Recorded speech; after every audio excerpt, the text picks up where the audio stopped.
cyane. Hariho abantu benshi batangiye 2024 bafite imigambi myiza, bafite ibyo bazakora, bafitemo ibintu byinshi, ariko ntibashoboye kugeza uyu munsi. Amena. Ubaka kanya ntago bakiriho, ariko wowe Imana yasigaje, Imana igufiteho umugambi mwiza. Imana yacu niyo kwizerwa kandi ihabwa icyubahiro cyane. Tugiye gufatanya gusenga, tugiye gusengera muri Mukuva igice cya 33 ku murongo wa 13. Dusome mu izina rya Yesu. Twese dufashe Bibiliya, waba ufungura telefone yawe ugasoma, tugafatanya byaba byiza. Imana iduhana umugisha. Kuva 33 ibice 33 ku murongo wa 13. Dusome mu izina rya Yesu. Nuko niba nkugireho umugisha koko, nyereka imigambi yawe kugira ngo nkumenye, mbone uko ndushaho kugiraho umugisha, kandi wibuke yuko ubu bwoko ari ubwawe. Amen. Yesu nashimwe. Tugiye kwinjira mu kwezi kwa kabiri. Amen. Ndabizi neza, Yesu nashimwe, hari ibintu byinshi yaduteguriye mu kwezi kwa kabiri. None kuri uyu munsi twenda gusoza, ahari hari ibyo watekereje gupanga. Mu by'ukuri ku cyumweru twize ijambo ryiza, hari igihe tuba tuzi ngo turizera cyangwa bimwe bigapfa kubera ibiki, ariko ngiye byinshi cyane nagiye mbona ko byapfiriye kutamenya igihe. Amena. Kutamenya ibihe duhagazemo. Yesu nashimwe cyane. None munyemerere, Imana nyiribihe, Imana ituye inyuma y'ibihe. Haleluya. Ibihe biza biyisangayo, ntabwo iba imbere yabyo. Yesu nashimwe. Iyo ituye inyuma y'ibihe, ibihe biraza bikayisanga. Uku kwezi kwa kabiri kugiye gusanga ibihe by'Imana. Amena. Uku kwezi kwa kabiri kuraza kwinjira mbere y'Imana. Yesu nashimwe. Ntabwo ukwezi kubanziriza Imana, ahubwo Imana yo mu ijuru niyo ibanziriza ukwezi.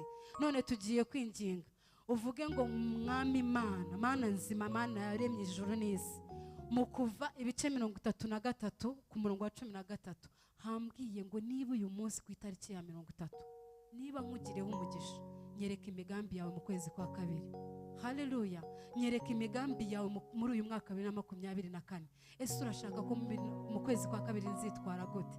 Ese imigisha yanjye iri he? Ese ni he nzakomanga? Yesu nashimwe.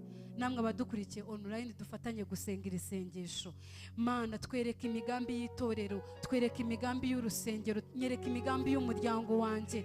Mu kwezi kwa kabiri urugo rwanjye urashaka ko ndutwara gute? Ese umugore wanjye urashaka ko tuzaganira ku biki? Abana banjye urifuza ko tuzagira gute? Sobanuza Imana, ndabinginze cyane. Dusenge, ubwire Data akwereka imigambi, niba umugireho umugisha uyu mugoroba.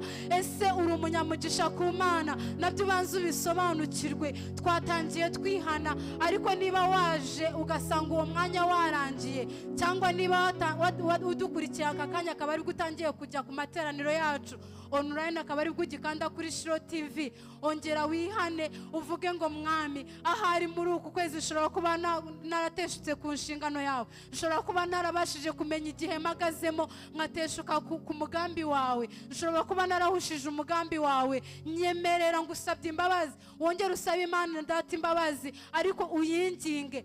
Niba uyu munsi nkugireho umugisha, niba uyu mugoroba muri aya materaniro yo kuwa kabiri nkugireho umugisha, niba kuri iyi tariki ya 30 nkugireho umugisha, nyereka imigambi yawe. Haleluya. Ese twafatanya gusenga iryo sengesho?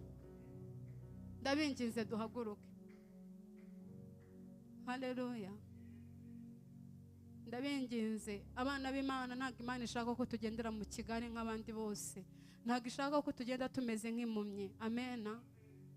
Niyo mpamvu Imana yaduhaye teme, umushumba yari yayisenze yayisobanukije. Uyu mwaka mbigenze gute? Ati bwirira abana banjye ko bazabona iby'amaso yabo atari yakabonye. Haleluya.